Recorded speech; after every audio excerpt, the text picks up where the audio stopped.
So now they're in the stalls. They're ready to go. The 2-year-old at Flemington. Stand by for a start.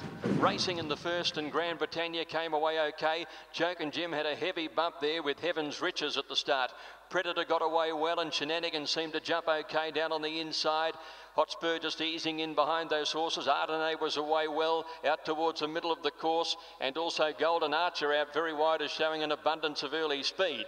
As they settle down now, less than 800 metres left to go, and Ardenay up the middle of the course is the leader. Golden Archer even deeper, and the Counterfeiter just behind these horses. Predator is down along the inside rail, holding on to about 4th placing. Shenanigans is right behind it, in company there with Hot Spin. They were being followed then by Vicot, and behind these is Grand Britannia, who's under extreme pressure. Perfectness on its outside, and Lady Melbourne was out wider. Down to the business end, 200 left to go, and Golden Archer is the leader, bounded away from Predator, the Counterfeiter.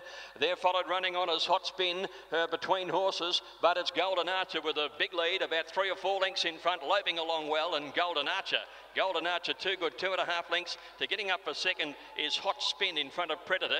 Grand Britannia got going late to get to 4th, and then came Shenanigans. Behind these was Vicot and Ardenay, then the Counterfeiter who weakened, Heaven's Riches who had a bump at the start. Back behind them was Crystal Icon, Lady Melbourne, Jack and Jim, and Perfectness was one of them.